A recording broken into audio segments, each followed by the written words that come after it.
the goal is to keep people on that platform, right? So if you keep people on Instagram so they don't switch over to TikTok or they don't go to YouTube or any of Instagram/Facebook's rivals, right? Then you are doing that platform a service.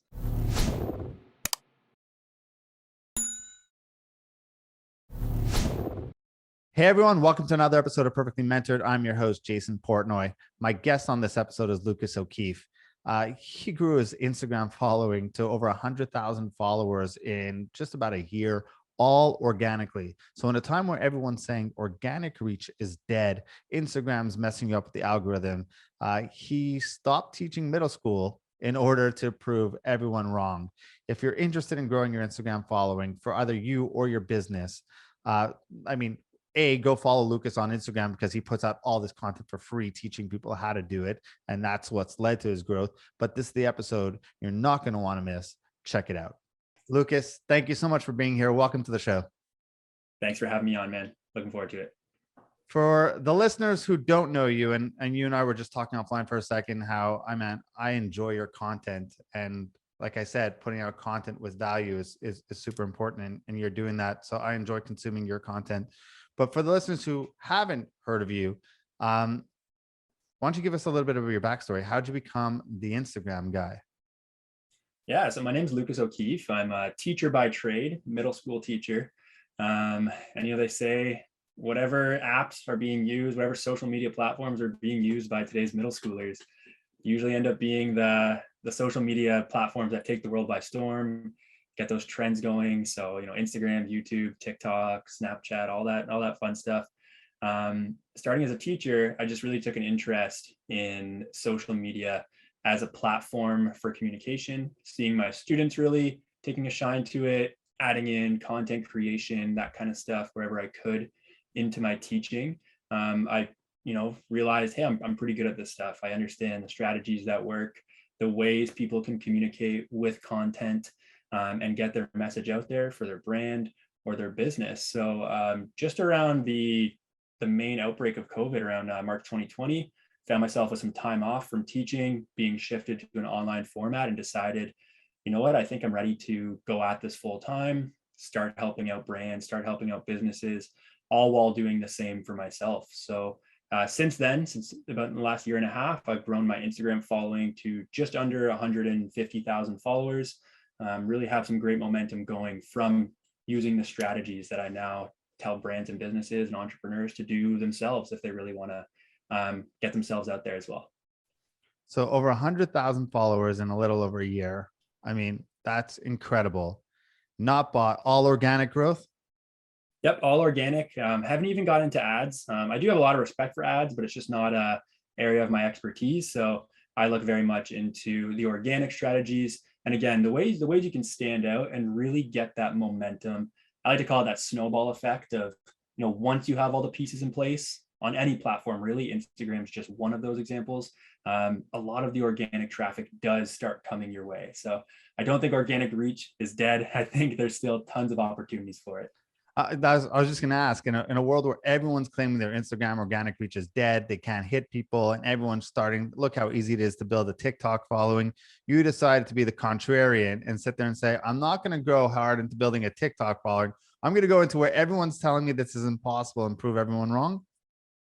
Yeah, pretty much. And that wasn't my motivation. It's more just like, I think Instagram, when you know how it works, it offers the most formats, the most ways to get your message out there, right? So even though Instagram has been around for a long time, and it used to have that golden age of organic reach back in 2015, where you could post a photo of anything, slap a few hashtags on there, and get some great organic reach. Obviously, that time has passed.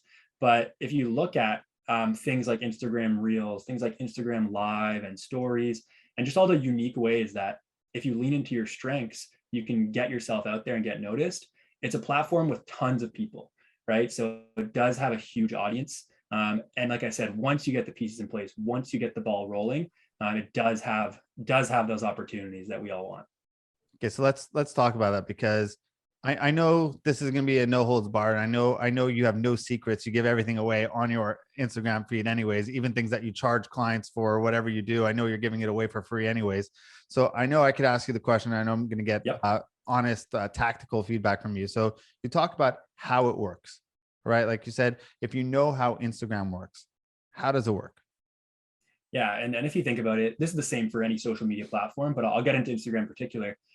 The goal is to keep people on that platform, right? So if you keep people on Instagram so they don't switch over to TikTok or they don't go to YouTube or any of Instagram/Facebook's rivals, right? Then you are doing that platform a service, right? So you really want to just show these platforms that your content's the way to do it, is the stuff that keeps people there, keeps people coming back.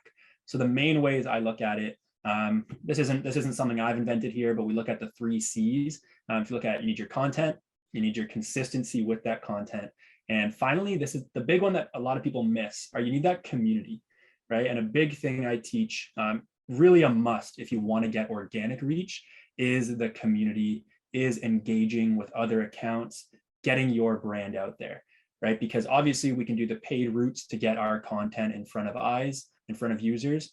But if you are actually getting out there and engaging with other accounts, connecting with people, collaborating with people, you're in control. You're in that seat where you are deciding who sees your content. And that really is, with those 3 pillars, that's how I coach people and advise people on how to really hack the algorithm, for lack of a better word. Great. I love it. So let's break that down if you don't mind. So content. Yep. What type of content? Yeah. Yeah. Let's break down content. What's the right form of content? And then within content, and then actually we'll get to consistency in a second, but what type of content should we, I know Instagram now is saying that they're going hard in video. They want to become a video platform and not a photo sharing platform like it used to be. And they're trying to move to the TikTok world. What does that mean in terms of users listening on how they should be putting out content? Yeah, so this is fresh, right? This is brand new. Instagram, the head Adam Mosseri recently just said, it was super controversial, right? He had to go back and kind of go back on his words, but he originally said we are no longer a photo sharing platform, like you said. Went back and realized that people took that the wrong way. It's actually, we are no longer just a photo sharing platform, right? We want people, we know video is the future. We know video is a powerful way to communicate with audiences. Like I said, like you said too, look at TikTok, a huge powerhouse that really came out of nowhere. So how can Instagram leverage that? So with content, to answer your question, looking at the multiple formats that Instagram is offering. I recently had a strategy call with a member of the Instagram team. They're reaching out to a few content creators all over the place and just giving them some best practices in a 30-minute one-time call. So I had that opportunity back in June. And a big thing they said was, one of the ways you can make Instagram happy and communicate with Instagram is to just use as many of the formats that are out there.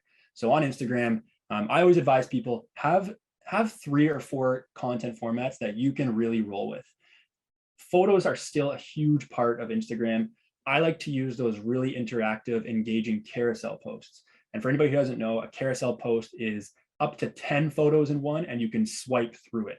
So we've all probably seen it with like a few photos, but something really interesting that a lot of brands and businesses are doing to get that engagement, to get that organic reach, is they're just, instead of photos and carousels, they're packing tons of value.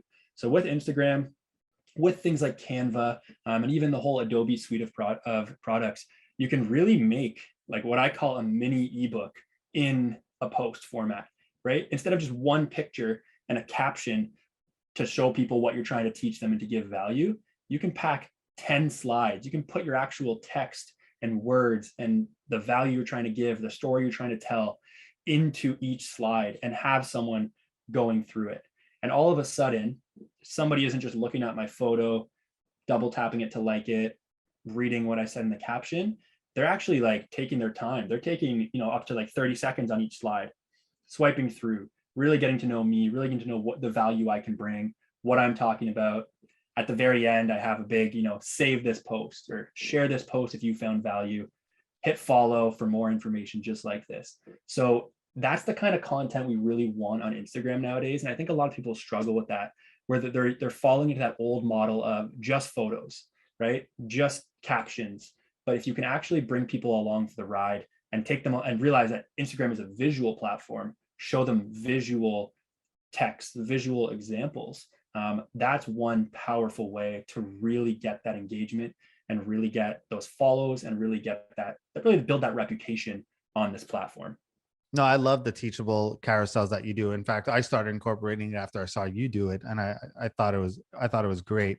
How important are captions then, right? If it's a visual platform, are still captions that important, or are people, people are always argue long form, short form, just share if you like what, when you're being that valuable or providing that much value in your content, how much comes down to captions as well? Yeah, I still say definitely put work into the captions, because you never know, you might have that super fan or that person who's just loving your content.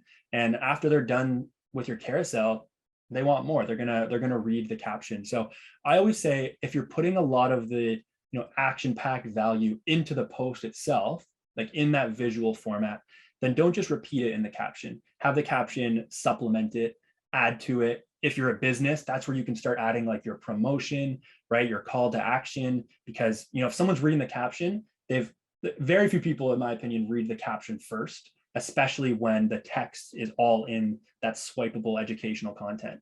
Usually, the caption is read secondly.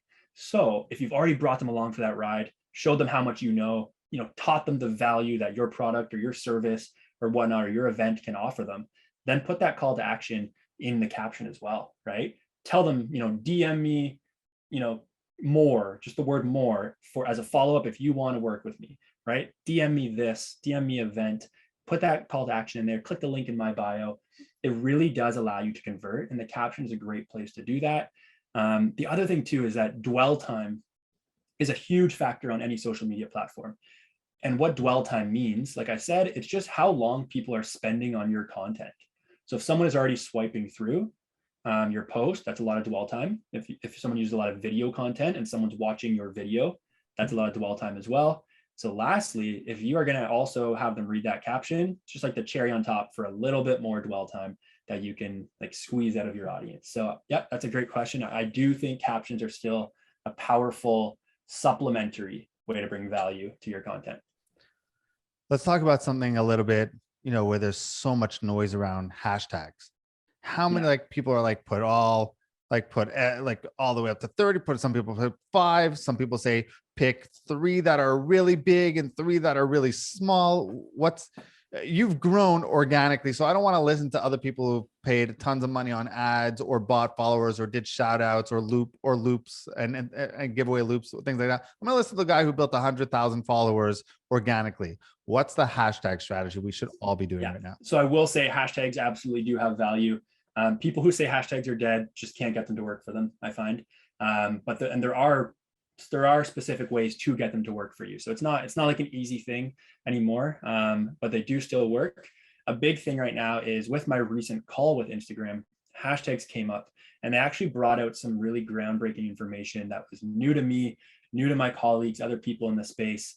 A little bit controversial, obviously, because some people had made their business around telling people how to pick the perfect hashtags, and this was a little bit oppositional to that. But the main highlight that I really do respect that came from Instagram, I've practiced it, tons of people have practiced it, and it is working for many of us, is not to focus on the number of hashtags. I used to always say, use 30 hashtags. My colleagues used to say, use 30 hashtags. If Instagram gives you 30, use them, right?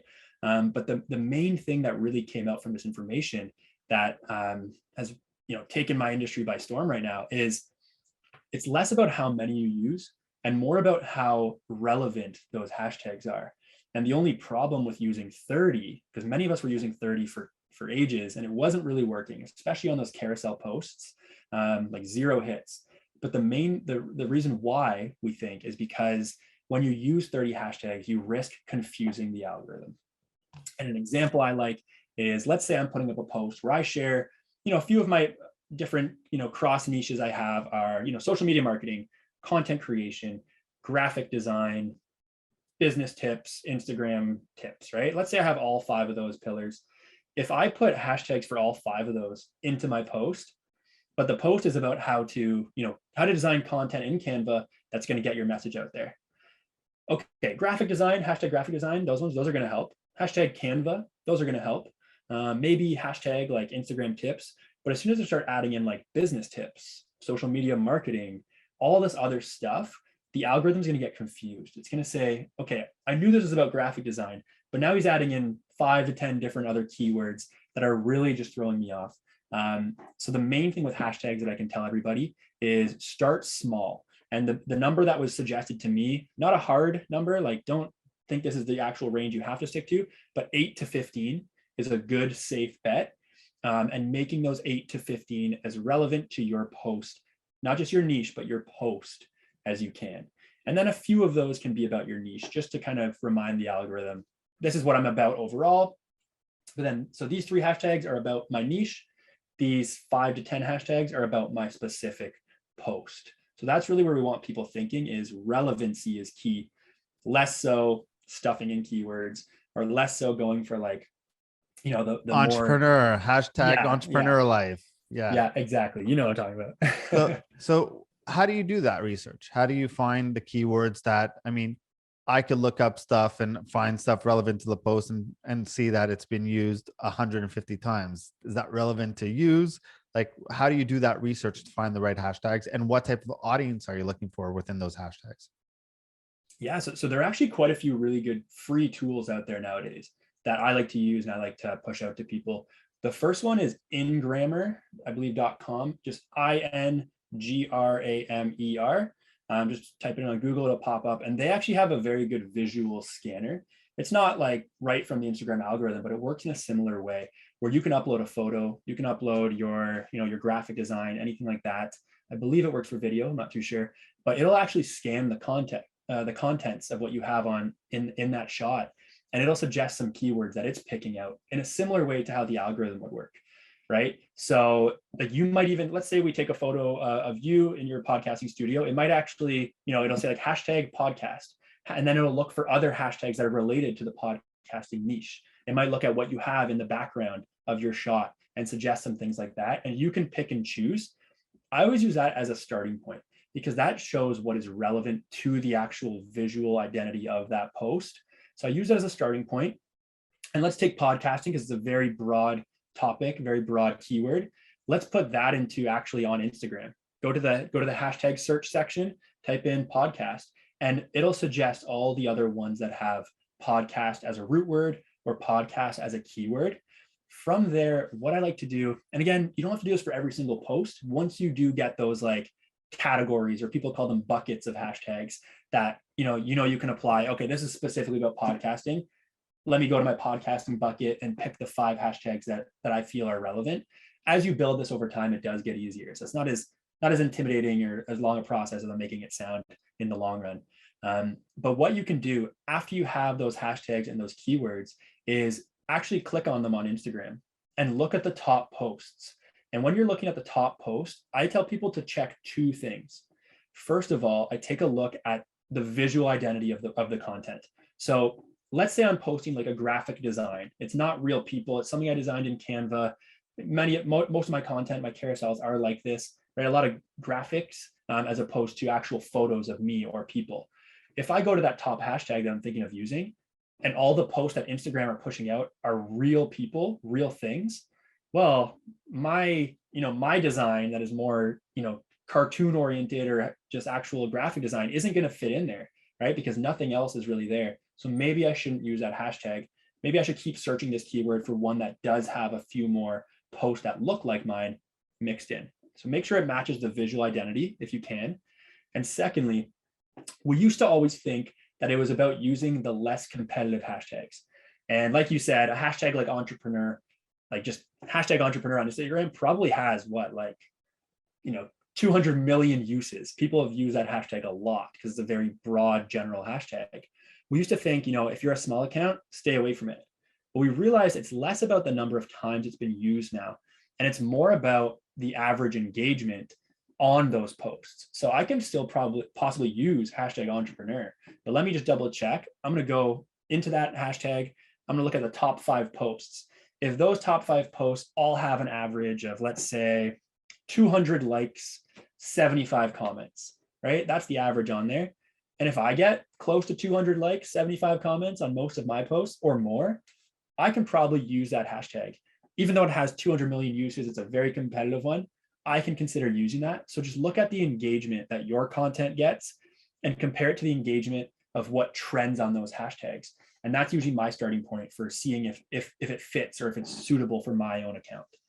So one of the things that when you click on the hashtag, and I like your strategy, click on the hashtag, then go engage with people who are using similar hashtags. Problem is, like, when I found where I've clicked on hashtags, I usually get like companies or like some like bot service or some like weird thing. Like, and it's like, I have nothing to contribute to this conversation that you posted, because this really isn't relevant. It was like a random hashtag you used.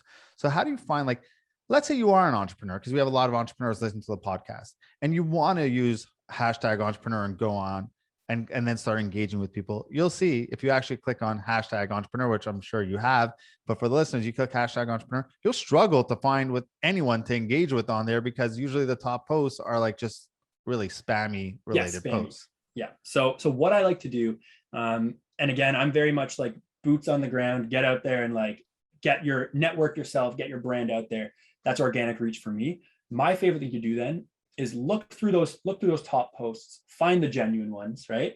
Even the really big dogs, like the really big accounts, really big entrepreneurs or personal brands out there. Go to their content, but instead of trying to engage with them, which is where they'll get a lot of the spammy stuff attracted to their account, what I like to do is I go and look in their comment section. And one of my favorite places to find leads, to find new people to connect with or collaborate with, isn't the big accounts, but it's the comment section of the big accounts. People do this on my posts all the time now, right? Where they have post notifications turned on for my account for Instagram. So as soon as I post, they get a little ping on their phone saying Lucas just shared a post. They go check, and their idea, which is something that I teach as well, because they're in my niche, right, is to then be active in my comments, because they know it's going to be a high traffic area. It's the place where everybody's hanging out in my niche, right? Or one of those places. So that's actually what I like to do, as opposed to just hashtags. Hashtags can be a good way to find these accounts in the first place, for sure. And Instagram actually just is experimenting with SEO search a lot more now, right? Which we heard in the last few months. It's no longer just looking for hashtags. I can type in just the word entrepreneur in the search bar, right? Obviously a bit more niche could be even better too, right? Like, what kind of entrepreneur are you? What kind of niche, what kind of industry are you in? Would be a little bit more specific, but you can do that on Instagram now, and it will show you locations that matter for that, hashtags that matter for that, just straight up posts that matter for that, right? So, and accounts too. So I like to do that, find the big accounts, and then be active in their comment section. But not necessarily go follow everyone who liked the comments, right? Like, just engage in comments and have them follow you, right? This isn't a go follow for follow type of thing. Right, exactly, right. And I always tell people in the beginning, make sure it's someone, if you are gonna, like, following is obviously a big move. It's good to actually like show a sign of good faith and support. But I suggest for people to actually just like start with engaging with accounts they actually want to follow in the first place, right? Do it without expectation. If you actually like this person's content and you're going to learn from them, shoot them that follow, try the engagement, and go from there, right? Because many people, when they kind of get demotivated with this strategy, and it can be a little overwhelming at first, right? It's networking any capacity, unless you're used to it, can be overwhelming, right? But when people start, if it feels like it's not working, it's usually because they're kind of doing it with the expectation that that person has to follow them back, right? But we know we're not going to mesh with everybody just because we're following someone. We don't want them to just follow us back in the first place, because that doesn't lead to like an actual contributor to our account or someone who's going to support us. Which is why follow for follow is a strategy I completely like tell people to stay away from, because in the same way you can't buy customers, you can't buy fans, you can't buy supporters, or you can't just, I buy from your store, you buy from my store. It's not how the world works, right? So go out there, find those first, 25 to 30 people who you really like, you like their content, you can collaborate and mesh well with them. And from there, as those people start to support you back, right, as you find those people who are there for you and you're helping them out, you're going to get more and more reach. You're going to get pushed out more and more, because Instagram is realizing, okay, your account, your content now brings people onto the platform. It gets people, engaging and sticking around for longer than just double tapping and liking and leaving. You're actually becoming that hub of community. That's what we really want to form for engagement to work on Instagram. So how long do you expect people to, or do you recommend, or, I mean, that sounds like a lot of work. You could spend a full day doing all this. It can be, and I've seen people like burn out because of it, right? Yeah. And So what's, I mean, the teachable moment here, what do you recommend? Block off 30 minutes a day and do it, block off an hour a day. Like what is it? Yeah, I actually say 30 to 60 minutes, whatever you are capable of for your schedule. I like to do it on my lunch. And secondly, what I do with that is I try to always time it so it's right after I've posted on Instagram, right? So even though we know the algorithm doesn't, we used to think the algorithm focused just on that first like hour after posting. We know it is a longer lifespan, more like 24 hours. But as soon as that content goes up, the more attention you have on it, the better. So what I like to do, whatever time my post is, consistency is key. Like we said, I'll put my post up on Instagram, it's live, and then I'll go out and I'll start engaging with those people. Either the people who are supporting me from a few days ago, people who are regularly there, I'll go to their page and I'll start commenting on their stuff in a genuine way. I'll start networking with them. And the reason why we do that is comments are really important for that, because if I like your post, it'll say Lucas and 70 others liked your post. It might not even say, maybe it says a random username and 70 others liked your post. I might not be the one showing up, but when I leave a comment, you see my username, you see just my name on that bar of the notifications. Lucas commented this, and it makes you think, okay, this guy commented on my stuff, let me go see what he's putting out, right? Let me go check his content. Maybe this is the ideal, this is what we want people thinking, right? Maybe I'll go check out his content and go shoot him some support as well, or I just like what he's posting. That's what really builds those relationships that get the algorithm and that organic reach coming our way. So yeah, 30 to 60 minutes, 45 is usually a good way to do it. Not too daunting. I like to do it over my lunch break, right? Just kind of be on my phone anyways, might as well make it something active. Got it. So now let's move to pillar number 2, which is consistency, right? How often should we be posting? Yeah, and that's a huge question that doesn't have a right or wrong answer.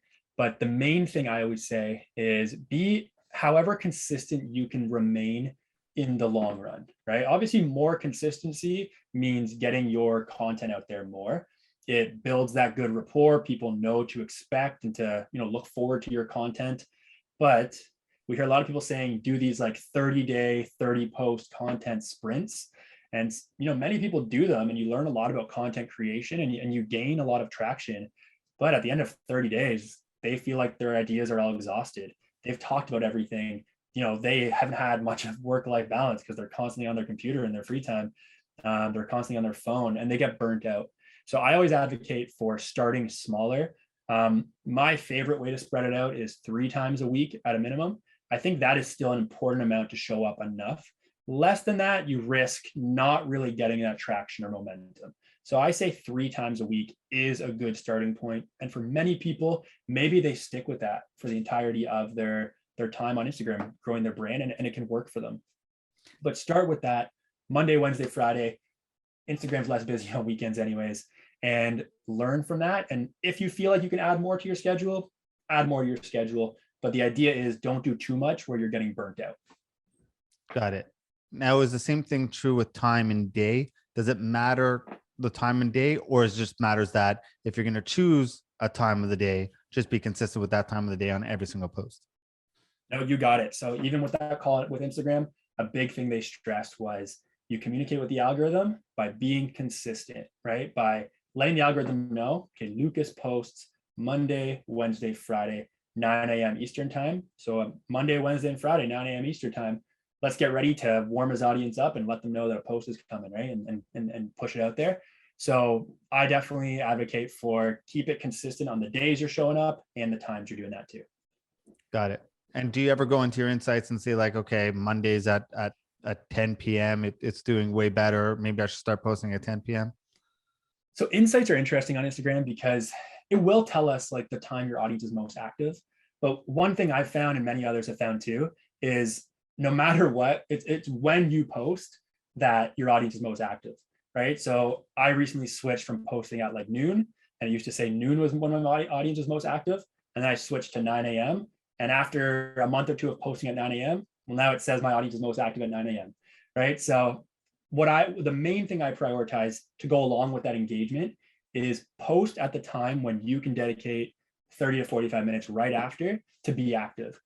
We call it, the thing we say is don't post and ghost, which is don't just like upload your post to Instagram and then go on with your day and don't touch your phone until nighttime, right? Try to just be active and show Instagram and show your audience that you're on the platform and you're working on there for 30 to 45 minutes right after you post. That's usually the main priority. So when do you have time to do that after? Post then. So how many stories per day? Yeah, and so stories are the thing I do think you should stay consistent. You should try to show up with daily. Stories are easy, they're casual once you get used to them. So, even if making a piece of main feed content every single day is hard, it's intimidating. But if you're just showing up on stories, you're taking a picture of yourself, you're doing a video, you're sharing some quick insights with your audience, that's a way you're going to just keep putting that coin into the machine of Instagram, right? Keep giving to your audience, staying top of mind. So I like 2 to 3 stories. Whether those are spread out throughout the day or at the same time really depends on your schedule. Not a huge preference. Again, I say people should go with what works for them. A lot of people think you have to like meet this formula of the perfect time to show up on Instagram, the perfect days, but it's not. It's about what works for your schedule to keep you consistent. Top do's and don'ts in order to grow, your following now. I would say, let's start with the don'ts. So the don'ts are, in particular, don't just create content. Don't post for the sake of posting is what I would say. Yeah. Okay. So if you are just posting content because you're like, Lucas said, show up 3 times a day. Let me just put, 3 posts, even though only one of them is the one I spent time on. That's ultimately going to hurt your growth. So because people are going to stop interacting with it, it's not very good. Right. So put that quality first is a main thing I would say. The do that I would say to go with that is be inspired by the content that you like to see, right? So if you're finding that you don't have enough ideas, you're struggling to get the content out there in that quantity, look at the quality content that speaks to you, right? If you're scrolling through Instagram and you're skipping 10 to 15 posts, what's the one post that made you stop and say, okay, I like this one. This is the one I'm going to read for my 5 minutes, right? Look at that post and ask yourself, why did I stop on this one, right? Was it the visuals? Did it have a good hook? What kept it engaging? Was it a video that had like subtitles and things like that? Was the heading really, eye grabbing? Look at that and just start applying that to your own content. So don't post for the sake of posting. Do be inspired and be proactive. Ask yourself why you like that content that you like. Don't take shortcuts. So everyone thinks there's like things like we said, buying followers, engagement groups, engagement loops. Those will hurt your account. They might give you short-term gain that makes you think like, oh, I'll just do this for a little bit and I'll get like 3,000 followers of social proof. Then I'll start doing the real stuff. And by the time, people will follow me because I have 3,000 followers, they won't care that they're all bot. They won't notice. But the problem is that Instagram notices. And bot followers, engagement group followers to a lesser extent, but also important, will not really support you authentically. They're not choosing to support you. Bots can't support you. They're just, fake accounts. So Instagram's going to look at that and say, okay, this person has 3,000 followers or 5,000 followers, but like the ones we're showing it to aren't interacting with it at all. They're not seeing it. They're not doing anything. I guess this content isn't very good. So why should we show it to new people? Right. And right there, that's how you hit a huge standstill in your growth, because, it sounded like a good shortcut. It sounded like a good way to kind of get ahead, but now you've really set up this obstacle where you can't grow from there, and organic reach is almost non-existent. So I would say don't take the shortcuts and do look for the authentic ways to reach audiences, engage, and network. It takes a lot longer, feels a lot more overwhelming at first, but I can tell people once you do it right, the momentum does kick in. For a small perspective, me getting from 0 to 10,000 followers took me 6 months. Going from 10,000 to 60,000 took the next 6 months. So it does scale if you do it right, right? Because me getting those 0 to 10,000 felt like a slog, and 6 months is still pretty fast, obviously, but it felt like a grind. I was on my phone a lot. I was creating a lot of content. But once I was at that 10K, because most of those people were genuine people who wanted to support me, they were scaling and they were exponentially pushing out my content. So getting the next 50K took the same amount of time as 10K, right? So really work on those and build that foundation, just like a business, right? Think about it that way. And I guess one more, what we would have to look at, I guess in terms of is find templates that will really make your content creation streamlined. Even if that means hiring someone to do your content for you, but good content is what is going to help you stand out, right? It's what gets noticed. Like I said, if you're just posting for the sake of posting and everybody else is doing that, you're not really going to stand out. So either find a way to stand out, whether that's through your personality and your voice and your video, or through really good appealing graphic design or interesting hooks. Instagram gives us so many ways to do it. So just find that way that you can, right? Is what I would say. Find that way. And the don't that goes along with that is don't stop like experimenting, right? Don't just like give up because you've tried a few different types of content and it feels like it hasn't worked. Keep persistent, keep patient, and keep trying new things. And you never know what's going to fall in place and really work for you. So I'm in the entrepreneur space, and there's tons of like online coaches that have 200,000 followers. And for the most part, they're honest. They say they join some sort of loop giveaway or something like that in order to grow the following. I'm in this space. I can see things very clearly. I think the average person doesn't catch on to it as fast. Right. But let's say a listener is listening right now and they did make that mistake, or they wanted a 10,000 swipe up. So they bought, 9,000 followers to go from 1,000 to 10,000 just to get it. And they made the mistake, and now they're in that penalty, or that Instagram's not showing it. How do you get out of it? How do you is it delete the account, start fresh, re-add everything and start again? Or can you save an account? So the good thing is that your content never goes anywhere, which is right. Like it doesn't disappear. So you always have your content, which usually means, in my opinion, if someone has done that, and if they really think about it and think about their follower count and how many genuine followers they have, if let's say more than 50% are bought or aren't real, usually I'll tell them to just kind of scrap the account, take the content, and start fresh. The way I would tell them to do that strategically, though, is to then make sure you have a really strong start from there, right? Look at who you can salvage, because there probably will be some real people in there. Post on stories and say, hey, everybody, I'm going to be starting a new account.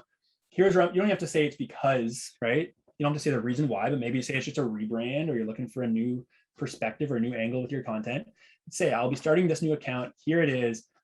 If you want to stay connected with me, and even DM the people who you know personally, say, hey, I'll be over here. That way you can kind of take some of that audience over there, right?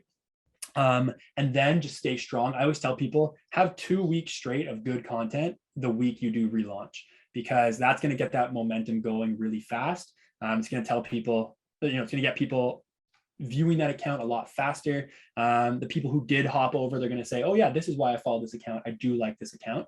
So I would say that if you have over 50% of your audience is not real followers, if it's less, you can potentially salvage that account, but it does start with going through and manually deleting as many of those bot followers as you can. So really just deleting those.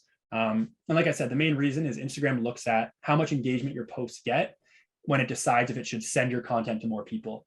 If it thinks, this person doesn't have a whole lot of engagement, their audience doesn't seem very in tune with their content, we're not going to send it out.